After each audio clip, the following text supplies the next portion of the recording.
ملنے کے درمیان ایک دائرہ ہے اور اس دائرے کا نام مہر ہے. مہر ادا کرو، مہر ادا کرو، پھر اللہ کے قریب جاؤ، پھر اسے کلاؤ.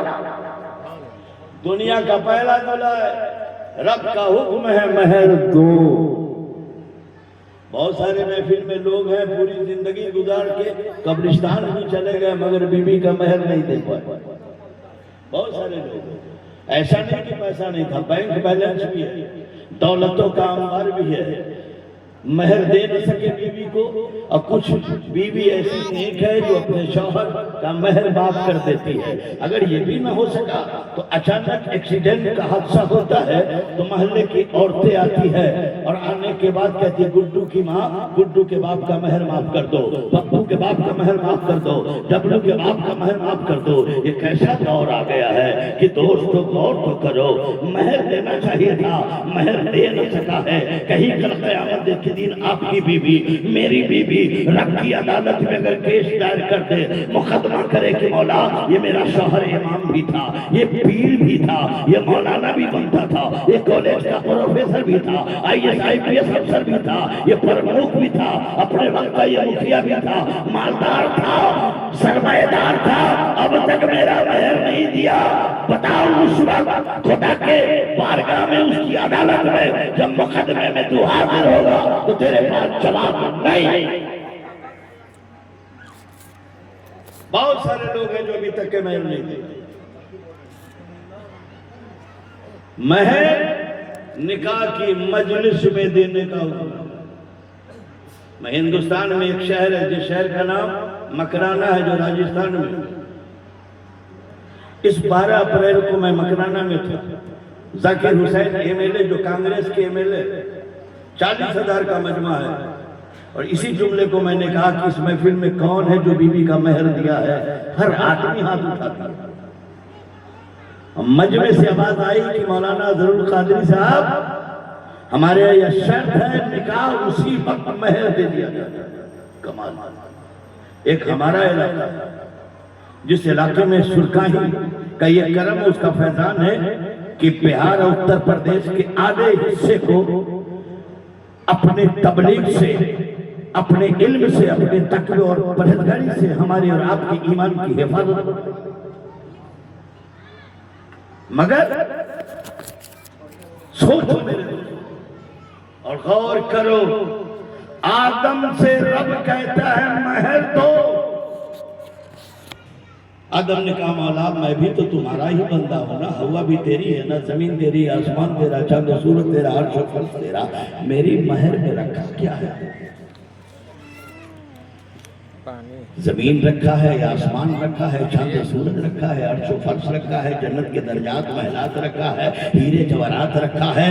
رب سے آدم کہہ رہے ہیں، رب کہہ رہے آدم تیری مہر میں زمین بھی نہیں رکھا، آسمان بھی نہیں رکھا، چاند و سورج بھی نہیں رکھا، عرش و فرش بھی نہیں رکھا، لیل و نہار بھی نہیں رکھا، نہ جنت رکھا، نہ جنت کے درجات رکھا، نہ جنت کے محلات رکھا، نہ ہیرے رکھا، نہ اشرفی رکھا، نہ گوہر رکھا، نہ جوہر رکھا، نہ سونا اور چاندی رکھا. آدم نے کہا مولا پھر میری مہر میں رکھا کیا ہے؟ پروردگار عالم کا فرمان سنو. رب فرماتا ہے آدم سب تیری مہر میں شمس و قمر نہیں رکھا، جنت کے درجات اور محلات نہیں رکھا، اشرفی اور سونا اور چاندی نہیں رکھا، تیری مہر میں درود و سلام رکھا ہے. تو 20 مرتبہ میرے مصطفیٰ پہ درود تیرا مہر ادا ہو جائے گا. حضرت آدم جنت الفردوس میں اپنے آقا پر 20 مرتبہ درود کی ڈالی پیش کیا. رب کا حکم ہوا، مہر ادا ہو گیا، توبہ کے قریب چلا گیا. غور کرو، سوچو، ہمارے اور آپ کے ماں کا مہر سونا اور چاندی نہیں ہے، درود و سلام. آؤ اور غور کرو میرے پیارے دوستو اور سوچو. میں نے جو حدیث آپ تک پہنچائی، نکاح کرنا آدھا ایمان. ہم بریک لیتے ہیں پھر اپنی موضوع کی طرف آ رہے ہیں. آدھا ایمان. اللہ یہ نہیں کہا کہ نماز پڑھنا آدھا ایمان، روزہ رکھنا آدھا ایمان ہے، زکوٰۃ دینا آدھا ایمان ہے، رمضان کا روزہ رکھنا آدھا ایمان ہے، حج کرنا آدھا ایمان ہے، وادی مینا میں قربانی کرنا آدھا ایمان ہے، سنگ اسود کو چومنا آدھا ایمان ہے، صفحہ مروہ پہ دوڑ لگانا آدھا ایمان ہے، عرفات اور مزدلفے میں نماز پڑھنا یہ آدھا ایمان ہے۔ یہ اسلام نے نہیں ہمیں بتایا، رب نے نہیں کہا نماز پڑھو گے تو آدھا ایمان ہو جائے گا، روزہ رکھو گے تو آدھا ایمان، زکات دو گے تو آدھا ایمان، قرآن پڑھو گے آدھا ایمان، ماں باپ کی خدمت کرو گے تو آدھا ایمان۔ نہیں، یہ نہیں، ان ساری عبادتوں کے بارے میں رب نہیں کہا نماز پڑھو گے تو آدھا ایمان۔ نبی کیوں کہہ رہے ہیں کہ نکاح کرنا آدھا ایمان؟ اس کا مطلب ہے کہ نکاح کوئی بھاری بھرکم کوئی اہم چیز کا نام ساری عبادتوں کو اللہ کے پیارے رسول نے آدھا ایمان نہیں، صرف نکاح کو آدھا ایمان کہا۔ توجہ کی ضرورت ہے، ساری عبادتوں کو ایک جگہ رکھو، بقول مصطفیٰ کے آدھا ایمان بنتا ہے، اور جس نے نکاح کر لیا تو مکمل ایمان بنتا ہے۔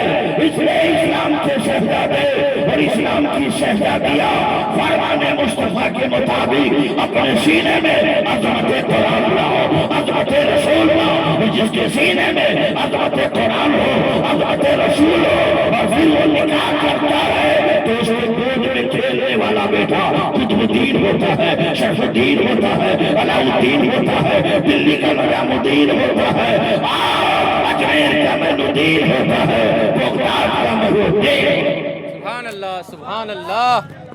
آؤ شہر کو حاضر کرو میرے دوستو، آج معاشرے کے نگاہ ڈالو اور غور کریں ہمیں کہاں رہنا چاہیے، ہم کہاں ہیں، ہمیں کیا کرنا چاہیے، ہم کیا کر رہے ہیں۔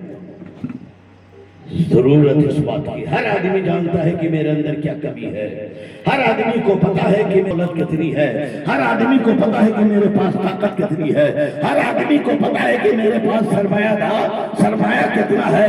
تو دولت کی خبر ہم کو ہے، طاقت کی خبر ہم کو ہے، پیسے کی خبر ہم کو ہے، تو ایک پل کے لیے ہم نے سوچا ذرا کہ میرے پاس نیکیاں کتنی ہے، ہمارے پاس نیکیاں کتنی ہے، ہمارے پاس گناہ کیا ہے۔ دوستوں اس کا اندازہ آپ لگا سکتے ہیں، اور ظاہر سی بات ہے ہم مسلمان ہیں، نماز ہم پہ فرض ہے، پھر بھی ہم نماز سے دور ہیں، رمضان کا روزہ فرض ہے، پھر بھی ہم دور ہیں، سال میں زکوٰۃ ہم پہ فرض ہے، پھر بھی ہے، ماں باپ کی خدمت کرنا ضروری ہے، پھر بھی ہم دور ہیں، علماء کی قدر کرنا ضروری ہے، پھر بھی دور ہے، پیروں کا احترام کرنا یہ ضروری ہے، پھر بھی ہم دور ہیں، بڑوں کی قدر کرنا پھر بھی دور ہے، چھوٹوں کو شفقت کرنا پھر بھی ہم دور ہیں۔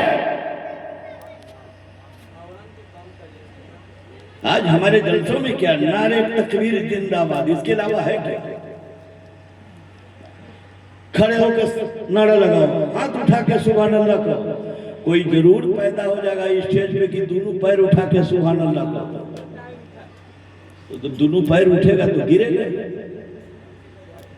ضرورت ہے مسلمانوں جب کسی مجلس میں آپ بیٹھے آپ اپنے عالموں سے کہیں کہ حضور آپ میرے عالم دین ہیں، میلاد کی جو محفل ہے ایک درسگاہ ہے، روحانی ہاسپٹل ہے، میرے علاج کے لیے آپ آئے ہیں، فلاں موضوع پہ گفتگو فرما دیجئے تاکہ میرے مطالعے میں اضافہ ہو جائے اور میرا ایمان ایک چٹان بن جائے، اور جب میرا ایمان چٹان ہو تو ہندوستان کے ہر مہاج پر ہم کہہ سکے دست و دست ہے دریا میں نہ چھوڑے ہم نے، پیر ظلمات میں دوڑا دیے کھوڑے۔ آج ضروری ہے میرے دوستوں، مگر آج ہمارے معاشرے میں نہیں، اور آج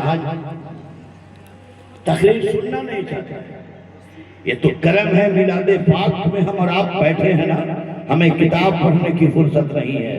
بہت سارے لوگ ہیں، پوچھے قلم کس کے پاس ہے، مشکل 2-3 آدمی کے پاس قلم ہوگا، مگر ہم مسلمان ہیں۔ قرآن ایک مسلمان کو پوری زندگی میں ایک بار پڑھنا فرض ہے، کتنے مسلمان ہیں جو قرآن پڑھ چکا ہے؟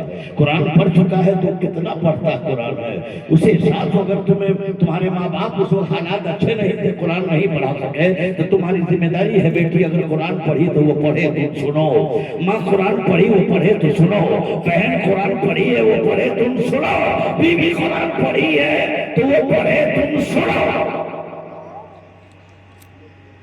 آج ہمیں کیا ہو گیا؟ ہمیں کہاں ہونا چاہیے؟ ہم کہاں ہیں؟ اور آؤ میرے دوستو، سوچو ذرا ایک لمحے کے لیے، اگر کوئی دلہن سسرال آتی ہے